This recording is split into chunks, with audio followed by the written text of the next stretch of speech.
नमस्कार मित्रांनो, युवराज अकॅडमी 24 या आपल्या एज्युकेशनल यूट्यूब चॅनलवर मी तुम्हा सर्वांचं स्वागत करतो। तर मित्रांनो, या व्हिडिओच्या माध्यमातून आपण अतिशय महत्त्वाची माहिती पाहणार आहोत। जर मित्रांनो जिल्हा परिषद किंवा इतर महाराष्ट्र शासनाच्या जिल्हा परिषद असेल, त्याच्यानंतर जलसंपदा विभाग असेल किंवा इतर विभागाचे जे काही परीक्षा झाले, तर यामध्ये ज्या विद्यार्थ्यांना अपयश मिळाले अशा विद्यार्थ्यांसाठी हा व्हिडिओ महत्त्वाचा असणार आहे। व्हिडिओ चालू करण्याच्या अगोदर मित्रांनो, तुम्ही चॅनलवर नवीन असाल चॅनलला सबस्क्राइब करा आणि जास्तीत जास्त मित्रांपर्यंत व्हिडिओ शेअर करा। व्हिडिओ आवडल्यास व्हिडिओला लाईक करा, कमेंट बॉक्समध्ये आपलं मत नक्की सांगा।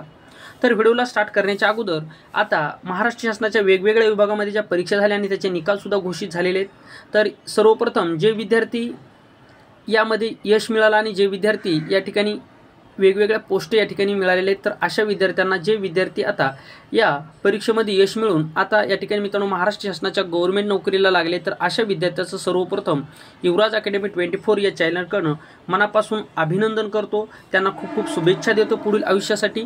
आणि या ठिकाणी या व्हिडिओच्या माध्यमातून जे विद्यार्थी आपले अपयशी ठरलेत अशा विद्यार्थ्यांना सुद्धा या व्हिडिओच्या माध्यमातून मी थोडंसं मार्गदर्शन या ठिकाणी करण्याचा प्रयत्न करणार आहे।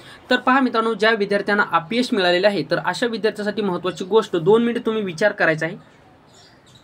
मित्रांनो, आयुष्य जगत असताना आपलं आयुष्य हे जगत असताना मित्रांनो संघर्षमय असतं, हे लक्षात ठेवा, संघर्षमय असतं।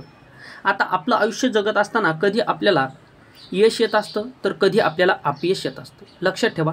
त्यामुळे जर तुम्हाला या ठिकाणी अपयश आलेलं असेल तर खचून जाऊ नका।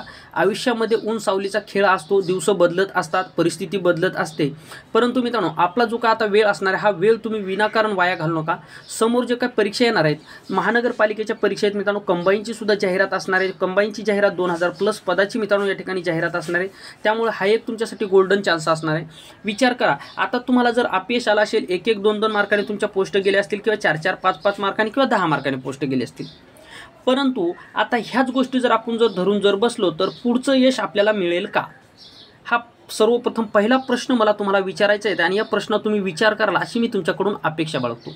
जर तुम्ही अपयशाला जर धरून बसले, जर डोक्याला हात लावून जर बसले, तर समोरचे जे काही जाहिरात येणार या जाहिरातीमध्ये तुम्हाला यश मिळेल का? हा पहिला प्रश्न तुम्ही विचारा, स्वतःच्या मनाला विचारा, तुम्हाला तुमचं उत्तर मिळून जाईल। माझा दुसरा प्रश्न तुम्हाला एक असा आहे की पहा मित्रांनो, आता शेतकऱ्याचे जे काही शेत आहे पहा, संपूर्ण हे मुद्दा मी ठेवलेलं आहे तुमच्यासाठी। आता पहा, हे शेतकऱ्याचं जे काही शेत आहे मित्रांनो, ह्या शेतामध्ये पूर्णपणे पाणी झालेले हे मित्रांनो तुरीची आणि कापसाची झाडं आहेत।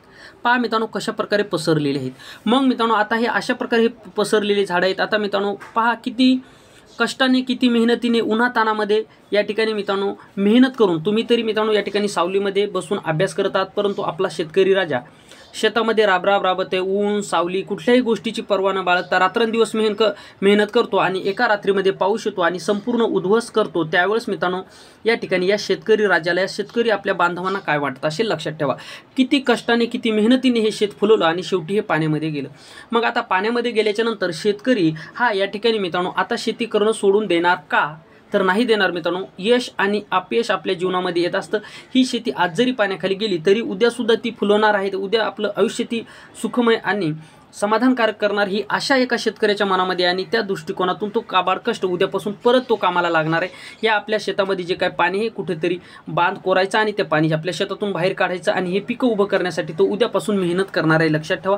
मग आपल्याला आपलं अपयश, आपल्या अपयशावर मित्रांनो जर आपण त्याच गोष्टीवर धरून जर बसलो तर आपल्याला यश मिळणार नाही। आता अपयश मिळाल्याच्या नंतर या ठिकाणी आपल्याला धडा कोणता घ्यायचा, यामधून आपल्याला कोणती शिकवण मिळाली आणि या शिकवणीमधून आता आपण पुढची दिशा आपल्या आयुष्याची कशी असली पाहिजे, ह्या 3-4 गोष्टीचा तुमच्या मनामध्ये विचार आला पाहिजे। आणि तो विचार आल्याच्या नंतर मित्रांनो तुम्ही पुढच्या दिशेला तुम्ही तयारी करा। मागच्या गोष्टीचा बिलकुल विचार करू नका, झालं ते झालं मित्रांनो। मागच्या पहा, एकदा साप गेल्याच्या नंतर त्या सापच्या फरफंडीला कितीही जरी मारलं तर त्याचा काय फायदा होणार आहे का? नाही।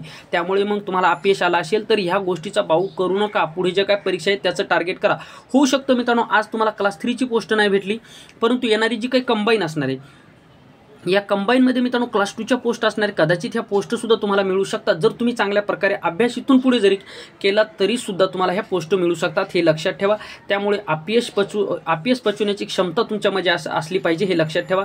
आणि जर मित्रांनो तुम्ही या ठिकाणी जर खचले तर तुमच्या आईवडिलाचं स्वप्न कोण साकार करणार आणि तुमचं पुढचं आयुष्य काय असणार? जर तुम्ही या ठिकाणी जर खचून बसले तर तुमचं पुढचं आयुष्य काय असणार ही थोडीशी तुमच्या मनामध्ये कल्पना करा। 2 मिनिट विचार करा मित्रांनो, स्वतःलाच प्रश्न विचारा, स्वतःला प्रश्न विचारा, दुसऱ्याला विचारत बसू नका, स्वतःला प्रश्न विचारा आणि त्या दृष्टिकोनातून तुमचं मन तुम्हाला काय सांगते त्या दृष्टिकोनातून तुम्ही या ठिकाणी जाण्याचा प्रयत्न करा, असं मी तुम्हाला या व्हिडिओच्या माध्यमातून सांगतो। तर मित्रांनो, या व्हिडिओच्या माध्यमातून मला तुम्हाला एवढंच सांगायचं आहे की विद्यार्थी मित्रांनो, अपयश तुम्हाला आला असेल तर या अपयश या ठिकाणी पचवा आणि पुढच्या जे काही जाहिराती आहेत या जाहिराती टार्गेट करा।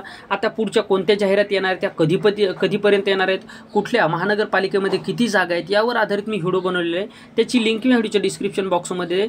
अगोदर हा व्हिडिओ पहा आणि नंतर तो व्हिडिओ पहा मित्रांनो, आणि त्या दृष्टिकोनातून आता पुढचं पाऊल आज आता व्हिडिओ संपल्याच्या नंतर लगेच मित्रांनो सकारात्मक विचार करा आणि पुढच्या तुमच्या जीवनाला किंवा तुमच्या पुढच्या या ठिकाणी जे काही तुमचं जीवन आहे ह्या पुढच्या वाटचालीला मित्रांनो या ठिकाणी सुरुवात करा, जेणेकरून मित्रांनो तुम्हाला यश मिळणार आहे।